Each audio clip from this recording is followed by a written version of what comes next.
Hey, юу яцхан? За та нартай энэ өдрийн мэндийг хүргэе. За байнгын сонсогчдоо байнга сонсдогт баярлалаа. Хайртай шүү гэж хэлье. За мөн та анхудаа илүү урус үг сонсч байгаа subscribe дараарай, лайк дараарай. За ингээ өнөөдрийн ярих хэрэгээр нэг хоёр үеэл ихчдүү хоёрын тухай гардаг. За энэ хоёр маань хоёр насны зөрүүтэй. За тэгсэн чинь ер нь бол одоо тэр үеэл дүүн, үеэл ихчийнхаа одоо гидсэн дээд ээж байгаа хүүхдийнхэн тэ эцгийг нь за ирээдүйн нөхөр болох гэж байгаа хүнийг нь за найз залууг нь булаачдаг. За тэгэл энэ хэрэг ч одоо яах вэ те. Ингээл нийтрээ гэж байгаа л одоо нэг нь нүхэл нэг нь шоронд ороод тэгэл дуусчлаа юм л да. За ингээд хэрэгтэй орё. Нэгэн зуны өглөө Дон хотын захын дүүрэгт зэгсэн дундаас үл таних хүний цогц олдсон тухай мэдээлэл цагдаагийн газар ирдэг. Цогцос залуухан эмэгтэй хүнийх байсан бөгөөд түүний хэн болохыг олж тогтооход ар гэр хамаатан сад нь олдохгүй байснаас энэ хэрэг бүр нилээд сунжирсан байна. За тэгэл маш олон сэжүр гарч ирсэн. За цогцыг хэн болохыг тогтоох үед хэрэгтэй холбоотой болон холбогдлого маш олон нууцуд хэрэгүүд ерөөсөө ил болсон байж байгаа. 2010 оны 4 сарын 8-нд Шандун мужийн Донgyong хотын Дуншан тосгонд цаг агаар тэсгийн аргагүй амар бөхчм халуун өдөр байсан. Дуншан тосгоны замаар явж байсан нэгэн тээврийн тэрэгний жолооч сэрүүцхийн тулд замын хажууд одоо машинаа төр зогсоосон байна. За тэгээд жолоочор машинаасаа бууж эргэн тойрноо харвал холгүй зиг сургасан ус байхыг олж хараад ус бараадаж сэрүүцгээр яаран тийшээ явдаг. Жолооч эрийг зэгсний ойролцоо ирэхэд ихээхэн хурц тийм өмхийн үнэртэй байсан. Түүнээс сониуч цаана хөдөлж хаанаас юм үнэр гараад байгааг тэрээр хайсан. 10 гаруй метрийн цаана дүүртэл нь юм чигчгсэн болтоо тийм тааран шуудатай зүйл олсон. За шууданаас айхтар их хүн өмхийн үнэр үндэртэж байсан. Мөн дээрээс нь эргэн тойронд нь ялаа батхан шавсныг хараад жолооч ихэндээ нэг амтны одоо үлдэгдлийг л шуудан тийг хайцсан юм байна да гэж бодсон баг. За тэгээ мань хүн бол яах вэ? Ер нь одоо нотлохын тулд те нэгэнтэй л одоо энэ шуудааг олцсон юм чинь дотор нь ер нь юу байгааг үзье гэд шуудааны амыг зүсээд нээгээд үтсэн чинь дотор нь хүний цогцос байсан. Ингээд жолооч ир бол цогцос олсон доо тэр даруй цагдаа дуудлага өгсөн байна. За Дуншин тосгоны цагдаа нар болон шинжээч нар удалгүй хэргийн газар ирж одоо тухайн тэр зэгстэй газрыг битүүмжилсэн ч гэсэн тосгоны бүх иргэд одоо цогцос олдсон сурагч чимээ сонсоод тэнд цугларч шавцгаасан. Энэ зэгстэй талбай нь бол тосгоны ойролцоо газар байсан бөгөөд хүмүүс энд бол хогоо хайдаг. Ерөнхийдөө хогийн цэг байсан юм байна энэ газар. За тэгээд энэ шалтгаанаар өмхийн үнэр гарч байсан ч тосгоны иргэд бол за хогийн цэг юм чин дээ гэд ерөөсөө тоож үзег байсан баг. Цогцос халуунд маш ихээр задарч ялдарсан байсан тул одоо шууд хэн болохыг тогтооход их төвөгтэй байсан. За ганц сэжүүр нь бол эмэгтэй хүн за тэрээр бол нас барахынхаа өмнө нэг унтлагын хувцас өмсөж байсан тодорхой байсан. За задлан шинжилгээгээр хохирогчийг тодорхойлохдоо 2009 оны 8 сард за яг хэдний өдөр гэдгийг тогтоождаг байгаа.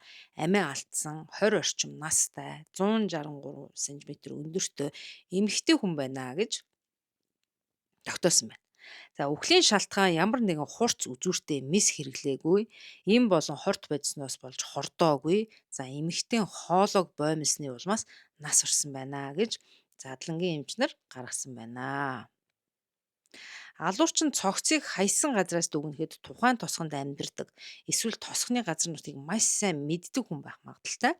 За эсвэл одоо зэг сургасан талбай нь яг тэр тосгоны одоо тэрүүгээр өнгөрдөг тийм засмал замын хажууд байсан учраас одоо магадгүй зам зуур явж исэн тухайн алуурчин тийм ээ цогцыг зэгсэн дунд авчирч хайсан ч байж болох юм аа гэд ингээд хоёр салаа дүгнэлт гарцсан баг. Тосгоны иргэд алуурчин одоо хэрвээ тосгон дотроос байх үедээ хэмээ хоорондоо одоо бөөн шуугинд идсэн байна. За цогцыг бол шууданд хийж нямбайлан боож хайсан байхыг бол үзээд алуурчин хэрэгээ үйлдсэний дараа за ямар ч байсан яарч сандрах зүйлгүй маш тайван байдалтай байсныг илтгэн мөн шуудатай цогц нилээд хүнд жинтэй байсан учраас за энэ хүнд зүйлийг одоо энэ хогийн цэг дээр ингээ авчраа хаяхын тулд энэ алуурчин бол нилээд эдэр залуу насны эрэгтэй хүн байх магадaltaй. За би яатай одоо бяртаач гэх юм уу те.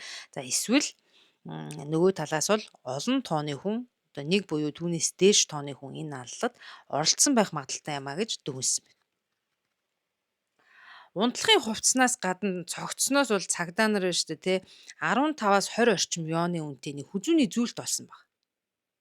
За тэгээ 15-аас 20 оны үнэтэй хүзүүний зүйл зүүснийг бодоход хохирогч эмэгтэй бол санхүүгийн хувьд бол тааруу амьдардаг байсан. За насыг нь бодохоор одоо магадгүй 20 орчим настай хэрэг чинь оюутан эмэгтэй байсан юм уу да гэж бодож болохоор маа гэсэн нэг дүгнэлт гарч ирсэн. За бас нөгөө талтаа болохоор за хохирогчийг бол заавал тийм санхүүгийн асуудалтай эмэгтэй бол байгаагүй. За магадгүй эмэгтэй хүмүүс нөгөө олон гоё чимэглэлийг өдөр болго ингээд соль зүүдэг штэ тий. За нэг өдөр л өөр эмэг маргааш нь өөр эмэг ч юм уу ингээд зүүдэг учраас зүгээр л одоо өөртөө зогсон тийм хямд зүйлсийг бас ингээд худалдаад авсан байж болно штэ гэсэн таамаг гаргасан байна. Мөрдөгчид зэгстэй газрыг бол сайтар самнахад тааран шуудаанаас 3 метр орчмын зайд бол нэгэн дэлгэцэнд хагарсан гар утсыг олсон. За зэгсэн дунд хүмүүс хогоо хайдаг байсан учраас магадгүй тэр олцсон гар утас бол хогшрогч эмэгтэй биш байж болноо. За гэвч сэжүүр олохын тулд нямбаа ажиллах хэрэгтэй байсныг одоо цагдаа нар ойлгож байсан учраас утсыг бол ерөөсөө нотлох баримт болгоод авчи. За юутай ч шалгая гэж үзсэн баг. Утасны дэлгэц хаагаарцсан тэгээд усанд удаан байсан зэрэг шалтгаанаас болоод энэ утасны бол ажиллагааг бол ерөнхийд нь сэргээж болно. А гэхдээ хугацаа орно гэж мэрэгчлэтнүүд хэлсэн байна. За энэ утсыг бол сэргээж асаажих хооронд бол цагдаа нар бол одоо өөр ажилд орсон. За тэд бол тухайн бүс нутгаас сургаггүй алга болсон 20 орчим насны эмэгтэйг хайж эхэлсэн байна. За ойролцоогоор 6 сарын өмнө Дуншан тосгонд 23 настай А гэх охин сургаггүй алга болсон хэрэг гарсан гэж тосгоны одоо зарим иргэдүүд цагдаарт мэдээлсэн. За энэ сургаггүй алга болсон А гэх охины гэр бүлийнхэн энэ хог хайдаг зэгстэй талбайгаас 1 орчим километрийн зайтай амьдардаг. За тосгон дундаа бол ер нь жоохон нэр хүнд муутай нэг тийм хэрүүл шууган ихтэй тийм айл байсан. Мөн охин нь алга болоод удаагүй байхад одоо тэр айлын хүүн бас тосгоноосоо явсан гэж тосгоны оршин суугчид цагдаа нарт мэдээлсэн байна.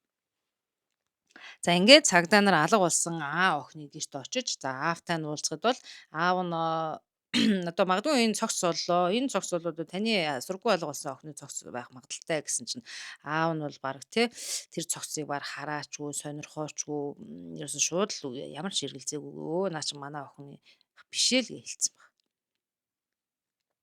За тэгээд сургуу болсон 23 настай Аа нь алга болохоос өмнө тосгоноос явсан. За тэгээ өөрийн төрсэн ахтайгаа тосгоноос явцсан өөрийн төрсэн ахтайгаа ер нь бол байнга маргалдаж хэрэлдэж идэг байсан юм байна. За тэгээ энэ байдлаас цагдаа нар ер нь дүгнэлт хийж танай хүү чинь за дүү охиноо алаад тэгээд одоо магадгүй ингээд хайцсан тааран шудаан тэгээд тосгоноос явцсан байна гэж үтсэн байна.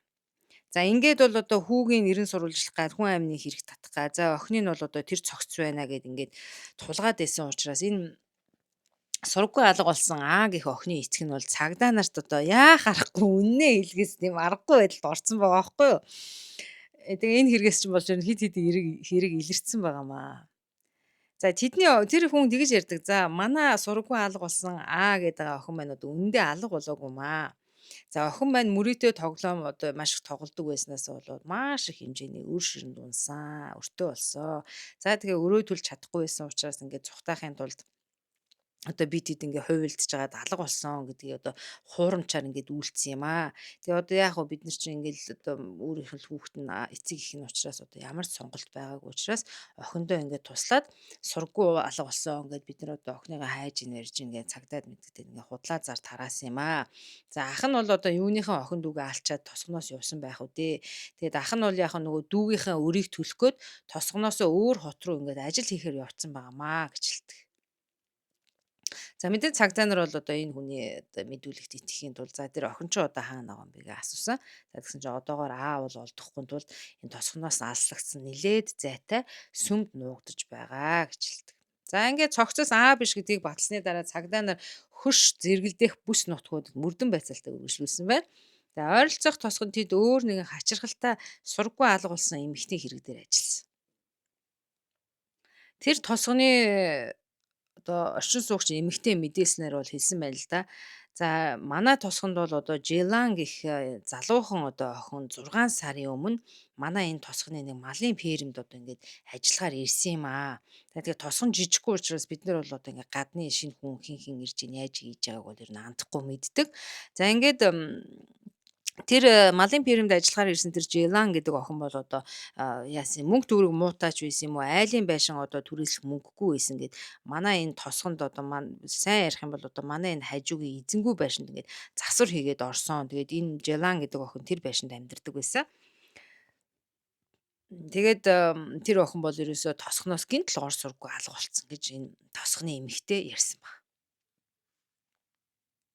За тэгээд энэ эмэгтэй хэлж л байна л да. За би одоо ингээд Желанг ингээд гинт алга болчхоор нь магадгүй одоо ар гертний аралтай асуудал гараад гэрлүүгээ төр хугацаагаар буцсан байхаа гэж бодсон. Гэвч ингээд нилээд хугацаа өнгөрсөн ч охин буцаж ирээгүй. За тэгээд тосхны оршин суугч эмэгтэй бол тэр Желан гэдэг охины ажиллаж исэн тэр малын фермээс одоо эзнээс нь очиж асуусан юм байл л да. За ингээд Желан явхаас өмнө юу байсан уу? Чөлөө мөлөө авсан юм уу? Яагаад ингээд алга болцсон юм бэ гэдгсэн чинь за ерөөсөө л ажлаа хаяал гинт алга болцсон. Ийшээ явлаа, тийшээ явлаа гэсэн юм яриаггүй гэж фермийн эзэн хэлсэн баг. За ингээ энэ эмэгтэй бас ярьж лээ л да. Тэр Жалан гэдэг охин тосгонд байх хугацаанд нэг залуу одоо түүн дээр байнга ирдэг байсан. Тэгээд тэр надтай таарж марахтаа нөгөө яг зэрэгэлдээ байшинд амьдардаг болохоор бараг л хөшүүд байсан учраас энэ эмэгтэйг сайн мэдсэн гинэ. Тэгээд тэр охин болохоор тэр залууга миний найз залуу гэж бол хэлж исэн. Тэгээд тэр хоёр бол бас хоорондоо их тийм сайхан харилцаатай байрын харагдчихсан гэж энэ эмэгтэй хэлж байгаа. За тэгээд тэр Жалан гэдэг охин алга болохынхаа өмнөх шүн бол одоо тэр найз залуутайгаа нилээд ширүүхэн маргалдаж байсныг бол энэ гэрч эмэгтэй сонссон гинэ. Нөгөө хажуугийнхан байшинд байсан болохоор сонсогдсон. Тэгээд тэр энэ Жалан гэдэг охин алга болсноос хойш энэ хөшин эмэгтэй бол тэр охины гар утас руу залгасан ч холбогдох боломжгүйгээд байсан байна. За ингээд мөрдөн байцаалтын багийнхан бол бодохдоо тэр зэгстэй газраас олдсон цогц бол энэ Жалан гэдэг охины нас, хүйс, биеийн өндөр ер нь ойролцоо учраас одоо энэ сургуу алга болсон энэ Жалан охины ар гэрийнхнийг ерөөсөө олж уулзъя гэд хайж эхэлсэн. Мөрдөгчд одоо энэ Желаны ар гэрийнхэнтэй холбогдоход бол өө энэ охин ч бүр амьд байгуу манай охин тэгээ одоо над хөдөө тосгонд ажиллахаа болоод ингээд шанхаад ажиллаж байгаа гэд хэлсэн бүр ингээд батлагдсан байна. За ингээд энэ цогц бол мэдээж энэ Желан гэдэг охиных биш болж таарсан. За цогцыг бол одоо ингээл одоо тэр тосгоны тэр газрын тэндээс оллоо гэж энэ цагдаа нар чи одоо ингээл зар мар тавиал зургатаар мэдээлэл лээсэн байгаа юм л та. За тэгсэн чи ерөөсөө одоо энэ цогцсны ар гэрийнхэн гарч ирэхгүй байсан баг. Энэ үед зэгстэй талбайгаас олдсон одоо нэг утасны сим картыг сэргээцсэн юм байна. Нөгөө нэг хагархаа утас болсон. За ингээд цагдаа нар бол нөгөө утсыг сэргээсэн газар явж очиод ингээд за хэний утас болох за энэ утаснаас одоо ямар дуудлага ямар мессеж гарч ирвэ гэд үзсэн чинь за энэ утасны эзэн бол Хэбэй мужид амьдардаг 22 настай Чин Вэйсю гэх эмэгтэй байсан. Мөрдөн байцаалтын явцад цагдаа нар Чин Вэйсюг бол амьд байсныг тогтоосон. За тэрээр хэдэн сарын өмнө бол Шандун мужийн энэ Донин гэдэг хотод ганцаараа алхаж явахдаа за утсаа нэг эрэгтэй хүн дээрэмдүүлснээр одоо цагдаа нарт ярьсан байна. Цагдаагийнхаа мэдүүлгийг бол одоо баталгаажуулсан. За ингээд энэ нэмэгтэй бол өмнө нь бас утсан алдснаа цагдаад ингээд мэдүүлсэн байсан. За тэр өдөр судрамж таарж исэн тэр утасны бүх юм одоо энэ сим карт нь одоо энэ эзний тодруулсан эзэн амьд байсан учраас за мөн энэ утас тэр цогцтой холбоог болж таарсан. За гэвч бол аллагтай бол магадгүй энэ утсыг дээрэмдсэн эрэгтэй хүн холбоотой байхыг бол үүсэх аргагүй юм аа гэж цагдаа нар үзсэн. За ер нь энэ хятадын хэрэгүүдийг орчуулад ер нь анзаараад хахад энэ магадгүй хүн ам ихтэй болоод ч гэдэг юм уу энэ хятадын цагдаа нар маш их тийм ямбай ажилт юм шиг санагцсан. Жижиг деталлуудыг их тийм нявхар авч үзээд байх шиг. За гэхдээ энэ хүнийг олж тогтоох нь мөрдөн байцаалтын багийнханд ихээхэн бэрхшээл учруулсан. За энэ утсыг дээрэмдсэн хүн тийм ээ. За хохирогч бол яг хэн болох нь тогтоогдохгүй цаг хугацаа өнгөрсөөр хэрэг бол улам мухардалд ороод байсан байна. Мөрдөн байцаалтын баг хохирогчийн одоо унтлахны хувцснаас ямар нэгэн сэжүүр олгыг оролцсон боловч за яг үйлдвэрлэгчийн тийм логогүй байсан юм байна. За мөн одоо зах зээл дээр яг ийм төрлийн ийм эсвэртэй энэ хувцс маш олон тоогоор зарагдсан учраас ерөөсөө одоо хэн хаанаас судалдаж авах мэдээллийг олоход бол хүндрэлтэй болж ирсэн байна. Ингээд цогц олдсноос хойш 2-7 хоногийн дараа шинэ найдвар ингээл багаарч ирсэн байна. За юу вэ гэхээр цогцсны талаар Донин хотын одоо даяарл ингээл мэдээлэл ингээл мэдээгээр цацаад байсан. За тэгсэн чинь нэг хүн цагдаагийн газарт бол уцтаад за манай охин ингээд сургаггүй алга болсон юм а би бас охиноо хайж байгаа юм а магадгүй энэ цогц одоо миний охиных байх магадaltaй болов уу гэд залгсан. За энэ цагдаагийн газар руу залгасан хүн бол Жан гэдэг хүн байсан. 54 настай. За тэрээр бол ор сургуу болсон 20 настай Сяомин гэдэг охиноо хайж байгаа. Одоо аав нь энэ охины аав нь байсан баг. За ингээд цагдаа нар бол мэдээллийг хүлээн авмагц тийм ээ. Донгийн хотын цагдаа нар бол энэ ноён Жаныг бол одоо та цагдаагийн газар маш яаралтай хурж ирэх хэрэгтэй байна гэж хэлсэн. За ингээд энэ ноён Жан бол их нэртэйгээ хамт цагдаагийн газарт ирсэн байна. Цагдаа нар цогцсноос олдсон хүзүүний зүйлтийг бол одоо ноён Жан болон түүний эхнэрт үзүүлсэн байна. За энэ бол одоо энэ бидний энэ зэгстэй талбайгаас олдсон шуудаатай цогцсноос гарч ирсэн юм хүзүүний зүйлтэй. За энийг та өмнө нь харж мэдтгүү таних уу? Танаа охины одоо эдэлж хэрэлжсэн зүйл мөн үү гэхэд бол алга болсон охин Сяминда за эцэг их хоёр нь төрсөн өдрөөрөө бэлгэлж байсан хүзүүний зүйлт мөн байна гэж аав ээж хоёр нь бүр таниад уйлцсан байгаа байхгүй. Миний охиныг гинж мөн байна гэд. За гисэн хэдий ч цагдаа нар бол одоо магадгүй бас нэг адилхан гинжтэй эмэгтэй хүн байсан ч юм билүүгээд одоо мэдээж баталгаатай болохын тулд эцэг эхээс нь ДНХ-гийн шинжилгээ аваад мөн цогцтой одоо цогцны ДНХ-тэй тулгаж үзсэн байна. За ингээд бол яах аргагүй энэ цогцос бол Жан Сяомин гэдэг охиных бол болох нь нотлогдсон байна. За ингээд эцэг их хоёр нь явсаар охиныхоо цогцог болцсон. За ингээд бол энэ Сяомин гэдэг энэ хохирогч охин бол ер нь бол Чанлэ гэдэг мужид одоо амьдардаг л тийм охин юм байна л да. Тэгэхэд бол энэ охины чинь цогц бол Донин гэдэг хотод одоо хогийн цэгээс олцсон шүү дээ. За ингээд цагдаа нар бол гайхсан байна. Энд ч одоо хотод алгасад яхаар юм байдалтай нас урчдаг юм бэ гэхэд бол охины эцэг их бол маш сайхан бүгдийг тайлбарлаж өгсөн байна. За юу гэхээр хохирогч Сяомин бол их сургуулийн оюутан байсан бөгөөд өнгөрсөн жил төгсөх курст орохдоо за ингээд дадлаг хийх газар олох шаардлагатай болсон юм байна. 2009 оны 8 сард Сяомин дадлагт гарахаар Донин хот руу явсан юм байна. За одоо тэр нэг Чанлэ хотоос Донин хот руу дадлаг хийхээр явсан. За ингээд Донин хотод бол ирээд удаагүй байхдаа бол Сяомин эцэг эхтэйгээ холбоо тасраал ирүүлсэн ингээд сургуу алга болцсон гэж ээж аав нь хэлдэг. За түүнийг алга болсонд нь бол эцэг эхийн сэтгэл мэдээж маш ихээр зовж байсан. Тэгэд орон нутгийн одоо цагдаагаас тусламж хүссэн охин сургуу алга болчлоо гэд ингээд ерэн сурвалжилж исэн ч гэсэн ямар ч сэжүүр олдохгүйсэн гэж байна. Эцэг эх нь бол Сяминоос бол амьдрах байр олсон уу, хаана амьдарч байгаа талаар нь бол ингээд асуугаад энэ утсаар холбогдоход бол охин нь ээж аавдаа хэлэхдээ за ингээд би одоо энэ Донгийн хотод найзандаа амьдарч байгаа санаа зовох хэрэггүй гэд ингээд ярьж исэн гэж байна. Ер нь бол одоо энэ Сяомин гэдэг энэ охин бол их бие даасан охин байсан бөгөөд эцэг эхтэйгээ тийм ч ойр дотн харилцаатай байгаагүй учраас өөрийнхөө хувийн амьдралыг эцэг эхтэй ерөөсөө ярьдаггүйсэн юм. Сяоминыг гэрээсээ хоол өөр хотод нэгэн одоо компани дадлаг хийж байгаа учраас тийм ээ охиндоо за одоо саад болоод яах вэ? Үе залгаал одоо өөрөө хувийн амьдралаа ярих дурггүй болохоор ингээд шалаал яах вэ гэдээ ээж аваар нь бодоод охин лугаа нэх ойр ойрхон залгаж ярьдаггүй байсан юм. За охин ч бас нөгөө аав ээжигээ үе яриад хараас нэг дургуутсал идэг гэсэн юм байна л та. За ингээд Сяомины их сургуулийн 2 дугаар курстэй байхдаа найзлдаг байсан нэг охин байсан. За тэр найзыг нь бол одоо мэдээлэл авахын тулд цагдаа нар олж уулзсан байна. За ингээд энэ Xiaomi-ний оюутан найз бол ярихдаа хэлсэн байна л да. Xiaomi надтай хамт одоо ингээд сургууль сурдаг байхдаа 25 настай Shi Guanjun гэдэг залуутай үерхдэг байсан. Тэгээд ингээд Xiaomi сая энэ Донгийн хот руу одоо нөгөө дадлаг хийхээр явхаас өмнө тэр хоёр салцсан штэ гэж энэ найз охин цагдаа нарт мэдүүлдэг. За аав ээж хоёр нь бол мэдэхгүй байхгүй энэ талаар охин хүнтэй үерхчихснийг ч мдэггүй найз залууг л гэж боддог гэсэн баг.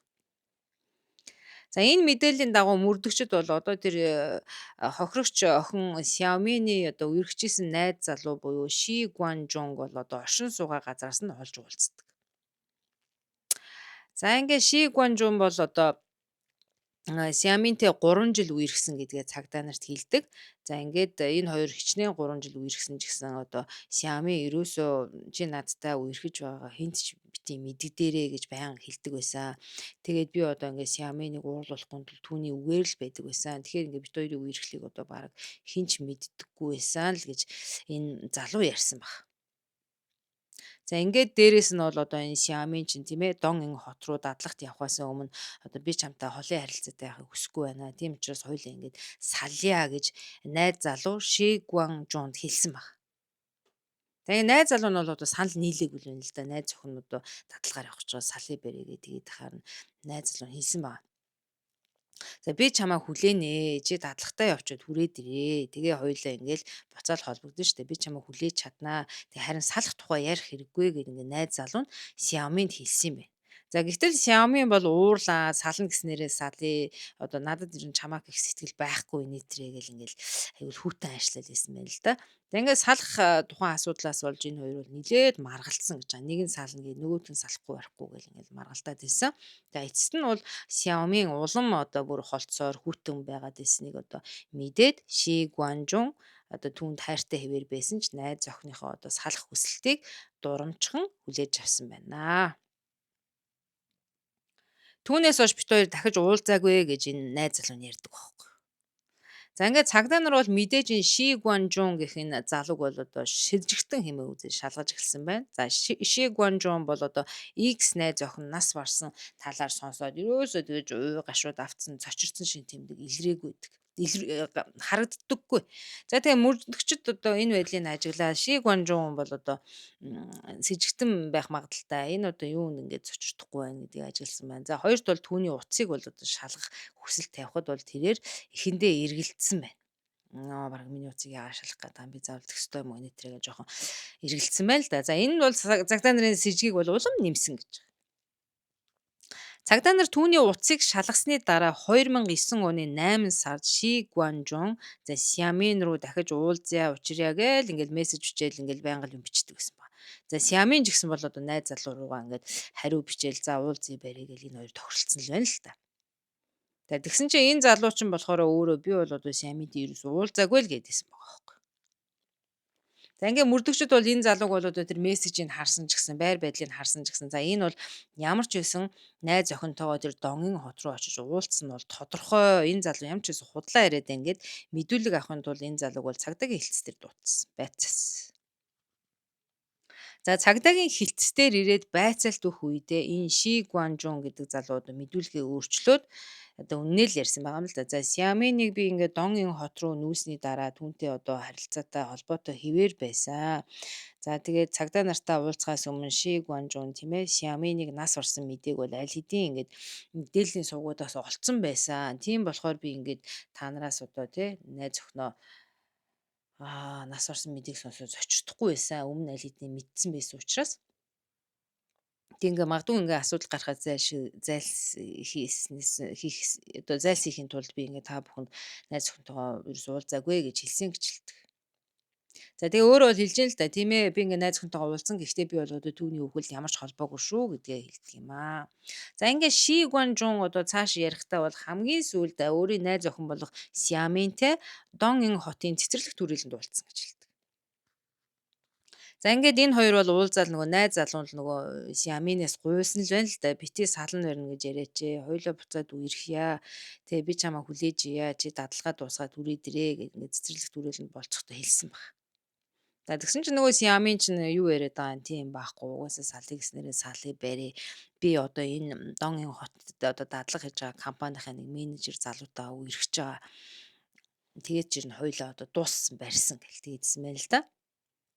Тэгэхээр найз залуу нь битүү худлаа ярмаар чи худлаа надаас салах гэж тэгж байгаа үсттэй гэсэн чинь нөгөө Xiamen чинь баталж харуулах гээд нэг залуу руу уцаар ярьсан гэж байна. Тэгсэн энэ миний найз залуу одоо намайг ирээд аавна гэж хэлсэн гэж байгаа. За тэгээ нөгөө Xiamen-ийн найз залуу чи хараал байж исэн юм байна л да нөгөө Ши Гуанжун ч. Тэгээ тэгсэн чи удалгүй бол нэг залуу ирээд Xiamen-ийг гэрт нь хүргэж өгөхөөр аваад хамтдаа машиндаа суулгаад аваа явчихсан гэж. За ингээд үүнийг харсан бол Ши Гуанжун уурлаж хаягдсан мэдрэмж төрж тийм ээ Чанлэ хот руугаа одоо буцаж ирээд түүнээс хойш одоо ерөөсөө за ингээд бүхэн дууссан юм байна дүү найз охин өөр найзлуутай олцсон. Тэгээ ингээд дуусгая да гэд ингээд салсан бит хоёр гэлж. За тэр Ши Гуанжуаны хэлснээр бол одоо Xiamen-ийн шинэ найз залууг нь би харахад бол одоо 30 орчим насны 170 см орчим өндөртэй, бур арьстай, халзан толгойдод ийм залуу байсан гэж цагдаа нарт хэлдэг. За мөрдөн байцаалтын баг шуурхай мэдээлэл авахар бол Xiamen-ийн дадлага хийж байсан компани дээр очиж уулздаг. За компани ажилчид бол мэдээлэл өгдөгөө Xiamen алга болохоос өмнө манай компанид ерөөсө 7 хоногч хүрэхгүй хугацаанд ажилласан. За дээрэс нь Xiaomi уг компани ямар ч эрэгтэй менежертэй огт үерхэж байгаагүй. Учир нь одоо Xiaomi-ны дээр ажилладаг манай компани менежер бол 40 настай эмэгтэй хүн байдгаа гэж энэ компани удирдлагаас цагдаагийн газар мэдүүлэх өгсөн. За гэтэл нөгөө Xiaomi-ны найз залуу тийм ээ Ши Гуанжууны мэдүүлэг за тэгээ энэ компани одоо удирдлагуудын өгсөн мэдүүлэг хоорондоо зөрөөд байгаа байхгүй юу. За тэгэхээр цагдаа нар бол хэн нь үний яриа хэн нь худлаа яриаг олох шаардлагатай болсон. Цаашид мөрдөн байцаалтын явцад цагдаа нар Xiaomi-ыг тус компанид дадлага хийж байх үедээ 30 орчим насны одоо эрэгтэй хүн түүнийг одоо ажлаа тараад дуусгаар навхаар байнга ирдэг болохыг олж мэдсэн байна. За мөн энэ хүн халдсан толгойтой 165 см өндөртэй хар ажил одоо хийдэг байрны хүн байсан. За энэ бичлэгийг бол одоо тус компани камерын бичлэгийг шалгаж үзээд мөрдөн байцаалтын баг энэ хүнийг одоо жолоодож явсан машины улсын дугаарыг олж аваад за түүнийг Донген хотын уугуул иргэн Вэй Хайфэн гэдэг одоо эрэгтэй болохыг тогтоосон байна. За ингээд Вэй Хайфэн гэх залуу цагдаагийнхны одоо сонирхлыг бол шууд татсан. За тэд түүнийг 33 настай гэрлээгүй өмнө нь цэргийн алба хааж исэн боловч сахилгын асуудлаас болж одоо цэргийн албанаас халагдсан гэсэн мэдээллийг олж тогтоосон байна. За мөн тосхны оршин суугчид гэсэн бол одоо тийм ээ Вэй Хайфэнг бол тодорхойлохдоо ер нь харьцаа муутай ширүүн дөрөн хүн штэ. За юу ч хийж хаагур явдаг нэр нь бол тодорхойгүй. Тосхны эрэхтэй баг нэг харьцаад байдаггүй гэж ирсэн. Ингээд Вэй Хайфен гэдэг залуугийн талаар бол одоо мэдээлэл цуглуулж тосгоноор явж байх үед бол одоо тосгоны иргэн цагдаагаас гайхаад асуудаг л да. Хүү энэ манай энэ тосгоны хог хайдаг энэ зэгстэй талбайгаас олцсон цогц чинь манай нөгөө энэ тосгонд амьдардаг Вэй Хайфенгийн найз охин Сями муу юм уу гэж асуудаг байхгүй. За гэвч энэ Вэй Хайфен гэдэг тосгоны хүмүүст бол одоо Xiaomi-г бол энэ залуу ярихдаа тосгоныхондоо тэгж хэлсэн байхгүй. Xiaomi дадлага дуусгалгүй нутаг буццоо явцсан л гэж ярьсан штэ. Наадах чинь биднэрт гэж хэлсэн баг. За тэгсэн чинь одоо яг энэ хэргийн гол руу ингээ орж байна. За тэгсэн чинь энэ Wei Haifeng гэдэг энэ залуу өмнө нь за Xia Shui гэх тосгоны нэгэн одоо эмэгтэйтэй охинтой амьдардаг байсан баг. За Xiaomi болон Xiaoshu хоёр бол үеэл ихч дүүс байсан байгаа байхгүй юу. За нөгөө амиа алдсан хохирогч одоо Xiaomi бол 20 настай. За Xiaoshu бол 22 настай. За тэгээ энэ хоёр хоёулаа үеэлүүд байсан баг. За энэ Xiaoshu бол одоо нэг өдөр гэртээ ирэхтэн тийм ээ үеэл дүү охин буюу одоо энэ нас барсан хохирогч охин Xiaomi одоо түүний найз залуу хоёр тэрвэрлдээд нэг оронд байхыг харцдаг. За ингээд энэ Xiaoshu гэдэг охин бол одоо жирэмсэн байсан юм байна. За тэгээд одоо найз залуугаа өөрийнхөө үеэл охин дүүтэй нэг оронд байгаагаа бодо барьцсан. Ч гэсэн энэ охин бол одоо юу ч хараагүй мэт дүр эсгээд ууртай найз залуудаа энэ бүхнийг одоо хэлхээс жоох айгаад тэгээд үеэл дүү охиндоо ч гэсэн одоо гомдоод ингээд энэ хоёрт ер нь бол юу ч мэдэгдэлгүй. За би аав ээж руу явчаад ирья гэд ингээд яваад дахиж ирээгүй. Цагдаа нар тэр даруй Вэй Хайфенгийн одоо гэрт нь очсон байна. За ингээд очсон боловч оршин суугчид бол энэ Вэй Хайфен бол одоо 2-7 хоногийн өмнө ингээд тосгоноос явцөө гэж хэлсэн байгаа. За тэгсэн чинь яг энэ 2-7 хоног бол Xiaomi-ны цогц болсон үетэй яг таарч ирсэн. Вэй Хайфен бол гол с ิจ гтэн гэж үзэн цагдаа нар түүнийг шуурхай тушаал гаргаж түүнийг олохын тулд хаан сайгууд зарлал байрлуулсан байна. За ингээ олон хоног хайсны эцэс Шинжоо хотын цагдаагийн газрын мэдээлснээр нэгэн гэрч Вэй Хайфентэй төстэй хүн нийтийн байранд амьдарч байна гэж мэдүүлсэн байна. Цагдаа нар Шинжоо хот руу явж Вэй Хайфентэй уулзгаад тэрээр гайхаж ягаад ирэн цагдаа нар одоо намайг энэ хоол ингээд хайгаад хүрээд ирвэ гэдээ асуусан байна. За мөрдөн байцаалтын баг нөхцөл байдлыг бүхэлд нь одоо тайлбарлсан байгаа энэ Вэй Хайфэнд. За ингээд түүнийг байцаагаар цагдаагийн хэлцээр авчирсан. За байцаалтын өрөөнд бол Вэй Хайфэн анх үзүүлж байсан тайван байдлаа одоо алдаж ер нь бол нилээд сандарч мэгдэж эхэлсэн байна. За эцэст нь бол тэрээр хүний амьд хүрсэн хэрэгээ шууд хүлээчдэг. За Xiaomi-ыг алсан хэрэгээ энэ Вэй Хайфэн гэдэг залуу хүлээчдэг гэсэн. За тэрээр бол хэрэгээ хүлээх дээр нь бүхэл юмаа л ярьж байгаа юм л да. За Вэй Хайфэн гэх залуу Xiaoshu гэх найз охинтойгоо 6 сар гаруй хугацаанд үерхсэн төвөгтэй харилцаагаа ярьж эхэлдэг. За ер нь бол энэ Wei Hai-Feng Xiaoshu-д дуурлаж бүр цаашлаад эхнэрээ болохоор шийдсэн байсан учраас одоо ирээдүйн хуримандаа зориулж мөнгө цуглуулж байсан юм байна. За мөн одоо энэ Xiaoshu гэдэг охин бол одоо энэ Wei Hai-Feng одоо хүүхдийг тээжсэн, жирэмсэн. За тэгээ энэ хоёр бол яг гэрлийг үүжгсэн ингээд хамт амьдардаг гэсэн байна. 2009 оны 8 сард Xiaoshu найз залуудаа буюу одоо энэ Wei Hai-Feng-д хэлдэг л дээ. За миний одоо үеэл охин дүү ингээд Xiaomi ингээд охин байд юм аа. За тэр ингээд манай энэ Дон хотод одоо 4-р курсын оюутан болохоор ингээд дадлага хийхээр ирж байгаа юм байна. Тэгээ Xiaomi ингээд Дон хотыг сайн мэдэхгүй учраас дадлага хийх хугацаанд ингээд хоёулантай нь амьдарч болох уу гэд асуусан. Чи ер нь зөвшөөрж гин үгүй найзлуугаасаа энэ Xiaoshu асуусан байгаа байхгүй юу? За тэгэхэд бол Wei Hai-Feng бол зөвшөөрөөд ингээд болно болно одоо чиний хамаатны ч дүү юм бол ингээд хэд хонол үсттэй гэд хэлсэн баг. За хэд хоногийн дараа бол Xiaomi нэг өөр хотоос энэ Донгийн хотод ирэхэд бол тэр хоёр тосч аваад гэртээ авчраа. Тэгээ энэ гурав хоолнд орсон гэж байна. За эхэндээ Xiaomi бол одоо санаа зовоод би ингээд та хоёрт одоо төвөг удчуу да.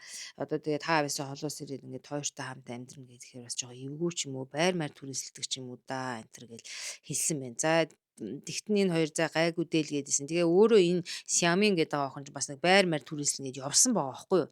Тэгэл байр түрээслэн гэж явчаал ерөөсөө түрээсийн байр олдохгүй байна инээтрээ гэл тэгэл энэ үеэлэгчийн одоо найз залуу болох юу Wei Hai-Feng руу уцтаал тэгж туслаач ингэж туслаач гэл ингээд байнга яриад идэх гэсэн баг.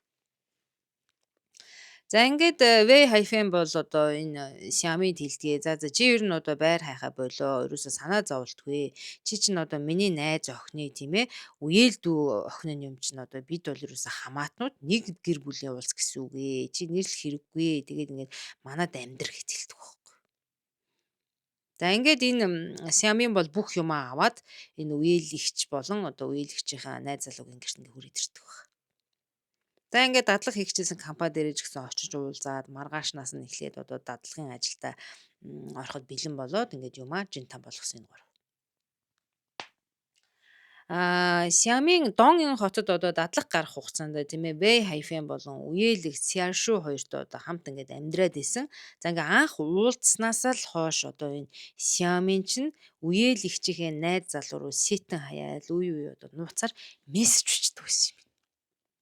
За нэгэн орой Xiaoshu гэртээ одоо эзгүй байхад нь Wei Hai-Feng одоо Xiaomi нар энэ хоёр жоох ууз суусан байна л да.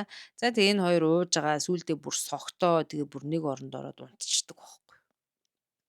Тэгээ маргааш өглөө болно мань хоёр чинь нөгөө сэргээд ирүүл болно. Тэгсэн чи одоо нөгөө Xiaomi чинь юу үеэлэгчийнхаа нөгөө сонирхоод байсан найзлуутай одоо баг нөхөр нь болох гэж байгаа юм шүү дээ хүүхдийн эцэг те. Нөгөө найзлуутай нэг оронд орсныг амар сандраад одоо гэл бантаал бэжстэл нөгөө үеэлэгчийнх нь нөхөр нь Wei Hai-Feng айгүй сандраад амар хурдан гар авчдаг.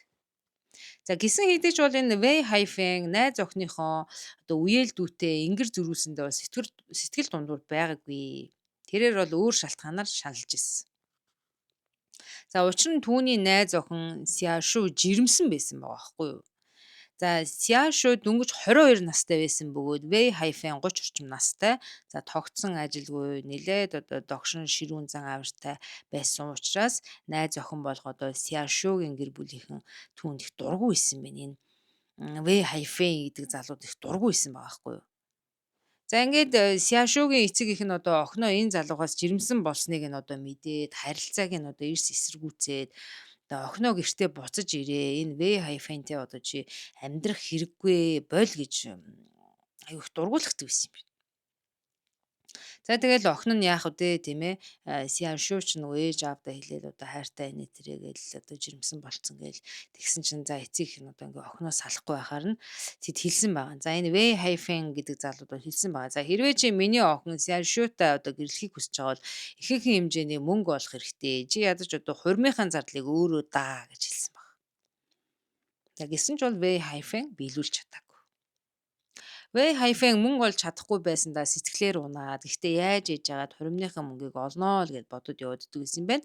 За ингээд жирэмсэн найз охин нь үе үе одоо нөгөө аав ээжийнх руугаа ингээд яваад өгдөг байсан. За энэ хугацаанд бол Wei Hai-Feng одоо сэтэн хайдаг байсан Xiaomi-нд сэтгэл татагдаж эхэлсэн байна. Нэг удаа Wei Hai-Feng Xiaomi-наас 50 юан зээлж авсан юм байна. За тэгэл Энэ хоёр чи яах вэ? Жоохон нөгөө найз охин нь өөрийнх нь гэрлүүгөө яваад өгдөг. За энэ хоёр чи үлддэг. За ингээд В хайфан бол өөрийнх нь хүүхдийн тээж буй найз охиныхоо үеэл охин дүү те үеэл одоо дүү Сиаминтай нэг оронд ингээд бас л нөгөө эзгүй байхад нь орцсон байгаа байхгүй дахиад нэр чи үе үйл одоо бол учирдаг л болцсон юм байна. Тэгээд цаашлаад В хайфан Сиаминыг дадлагт гарч буй үед нь одоо ажилд нь заавал хүргэж өгдөг. Ажлаа тарахад нь заавал машинаар очиж авдаг гэсэн. Энэ хугацаанд Xiaomi бодохдоо тийм ээ. За V Haifen бол өөрт нь хайртай сэтгэлтэй болчихжээ гэж бодож байсан ч за яг үнэндээ бол V Haifen за Xiaomi-ыг найз охиныхоо үеэл дүүнээ. За яг бас охтуудаа л нэг гин алдаад нэг ганц хоёр удаа нэг оронд орцсон гэж боддгоо Xiaomi-д хилчдэг байхгүй. За ингээд нөгөө санснаар нь болоогүйг одоо сонссон Xiaomi энэ бүхнийг одоо сонсоод уурлаад атаажтай төрсэн байна л да. За энэ Xiaomi гэдэг байгаа бас их сонирхол охин биш үү? Энэ маш ёс суртахуунгүй хандж штэ. Энд чинь нэгт бол үеэлэгчийн найз залууг нь булааж штэ. Тэгээд дээрэс нь үеэлэгч нь найз залуугаас жирэмсэн байж их чинь юу одоо энийг булаах гээд үрт нь оруулчаад энэ одоо ингээ Боливер гэсэн чинь уурлаад байгаа нь энэ Xiaomi гэдэг охин бас их сонирн байгаа байхгүй. За Сяошу эцэг эхийнхэн гэрлүү яваад одоо дахиж ерөөсөө ирээгүй. За энэ хоёрыг ч одоо нэг оронд байх нь барайл. За ингээл гомдоол ерөөсөө ингээд явцсан. За нэг өдөр ингээд В хайфен Сяошуг одоо гомдоод явсанд нь бухимдаад Сяошу одоо магадгүй мэдсэн ч юм уу яатсан чи яагаад ингээ олон хоног гэрлүүгээ явчихад ирэхгүй байна. Ингээд за тэгээд одоо энэ үеэл хүүхэнтэй ингээ согтуудаа нэг оронд ороод тэгээд хайртай эмэгтэйгээ одоо гомдоочлоо доо гэдэг ингээд гимшээд гэртээ одоо тэр орой архиулсан юм байна энэ залуу. За ингээд нилээн согтцсон В хайфен бол одоо найз охиныхоо үеэл хүүхэн нөгөө Сиаминд хэлсэн байгаа байхгүй юу. За Сиамин чи одоо манахаас явсан дээрээ. Тэгээ хоёр удаа нэг учирснаа одоо чи нэх их юм бити бодорой. Үндэ бол би одоо тийм ээ Сяшууд хайртай. Сяшуг бол одоо би эхнэрээ болгоно гэж боддгоо. Тэгээд ч одоо тэр миний хүүхдийг ингэж хийж байгаа. Тэгээд энэ бол одоо хоёулынхын дунд л ингэ нууц болоод үлдэх. Тэхүү одоо чи ингэ манахаас явчихаа гэд хэлдэг байхгүй. Тэгээд тэгсэн чинь үүний сонсон нөгөө нэг Xiaomi чинь уурлаад одоо энэ хохирогч эмэгтэй шүү дээ манай гол дүрийн Xiaomi. Уурлаад ингэж хэлдэг байхгүй. Чи өөрөө л эхлээл намайг гэртээ амьдрахыг зөвшөөрсөн биз дээ. Одоо тэгээд намайг хөөж юм уу? Чи намайг тэнэг гэж бодоод байгаа юм уу хаашийн? Гэт ингээд айгүй одоо уурлал гэсэн байгаа юм л та. За тэгт нь бол В хайфен бол тайлбарлах гээд оролдоод байсан. За нэгт бол чи миний найз охины үеэл дүүнэ. За хоёрт бол одоо би Сяшуута гэрлэхийг одоо хүсээд ингээд төлөвлөсөн байгаа. За гуравт бол одоо Сяшуу жирэмсэн миний хүүхдийг тээж байгаа штэ. Тэг ийм байхад би яаж чамтай энэ бүтшгүй харилцааг үргэлжлүүлэх юм бэ гэж хэлсэн байна. За бараг л нэг ганц хоёр ойрцсноо юугээ отцсон юм бэ л гэж хэлсэн байгаа байхгүй юу энэ залуу. За тэгээд нөгөө Xiaomi ч н одоо зөрүүдлээд тийм ээ түүний тайлбарыг бүр сонсохоос татгалзаад тэр нь сонсохч хүсээгүй хүлээж авахч хүсээгүй байна л да. Ингээд энэ Xiaomi амар хорсоод хор шарн хөдлөөд В хайфинг бүр шоолоод за би явъё чи тэр надаас зээлсэн 50 юана буцаагаад өгч тэгээд би явчих гэд хэлсэн баг. Тэгээ бүр уур нь хүрээд Xiaomi-тэй харилцаагаа бүр мөсөн одоо Xiaomi-тэй харилцаагаа бүр мөсөн таслахыг хүссэн одоо В хайфен за 2 өдрийн дотор би одоо чамаас дээсэн 50 яана чи олоод өгчнөө чи зүгээр ингээд тэгээ манахаас яваарай гэж хэлсэн. За гисэн хэдий ч ингээд зогссонгүй. Xiaomi бол одоо хаягдсандаа шаарлахаад би чамайг надтай яаж араар нь тавьсныг өөрийнхөө одоо үеэлэгчтэй хэлэндээ энэ тэрэ. Хэвээ би дуугаа өнгөрнгээ санаж гинөө манжинөө гээл энэ В хайфинг одоо сүрдүүлээдсэн баг. За яг Xiaomi бол ингэж бодсон байл л да дотроо. За хэрвээ би V хайфинг ингээд сүрдүүлээд байх юм бол цаадах чинь одоо найз охиндоо мэдгэтгэхээсээ айгаад тэгээ мэдээж надаас холбоогоо таслахгүй надтай уулзаж учирдаг нууцаар уулзаж учирдаг хэвээрээ байна хаа гэж бодсон баг. За гисэн ч V хайфинг энэ бүх харилцаа зөв бус үйллээ. Тиймээс хоёулаа ингэж дуусгая л гэдэг ерөөсөө хэлээдсэн. Тэгээ дахиад тийм байхгүй л гэдсэн баг. Тэгээд бас энэ В хайфын гуйсан байна л да. Чи тийм ээ Xiaomi чи яасан ч одоо надтай унтаж хөвцснээ миний найз охин ерөөсөө хэлж болохгүй шүү. Чамаас гуйж гинэ. Энэ бүхэн ингээ чи бит хоёрын дунд үлдгээл гэдээсэн баг. Тэгсэн чи хөөрхөн найз охин мэдчихсэн шүү дээ. Энэ хоёрыг чи харсан шүү дээ. Тэгээд залуу мдээгүй байгаа байхгүй тэрийг. За ингээд хичнээн гуйж эвтэйхэн салахыг хүссэн ч гэсэн Xiaomi бол одоо хэрвээ чи надаас салах юм бол би одоо шууд үе л дээ тийм ээ. Өө чиний найз залуу вэ хайфан чи надтай нэг оронд орсон шүү дээ. Чиний араар тавьсан шүү дээ гэдэг би угаасаа хилэн заа юу маа юу гэл ингээд сүрдүүлээл энэ хоёр чинь ингээд хэрүүл мэрүүл болоодсан байгаа байхгүй юу. За V-Hi-Fi цөхрөнгөө бараа дээрээс нь согтуу байсан энэ залууч. За тэгээ уурандаа Xiaomi-ыг багалзуурцсан юм байна. Тэр орой энэ хоёр чинь ингээл маргалдаж инээтрээ гэж хаад. За ингээд согтуудаа бие барьж чадалгүй хэр удаан Xiaomi-ыг багалзуурцснаа V-Hi-Fi ерөөсөн мдэггүй. Ингээд V-Hi-Fi ухаан ороход бол Xiaomi-ийн амьсгал хураас нь түүний хажууд үхсэн хэвтчихсэн гэж. Ерөөсөө л түүнийг алснаа мэдээл ингээл сандраал тэрээр одоо гэмт хэрэг одоо яаж нуун дарагдуулах аргыг бодож болсон байна. Ингээд Xiaomi-ны цогцыг тааран шууданд хийж за шүн дөлөөр одоо хогийн цэг болох зэгстэй талбайд аваачиж хаяснаа энэ V-Hi-Fi хүлэн зөвшөөрдгөө.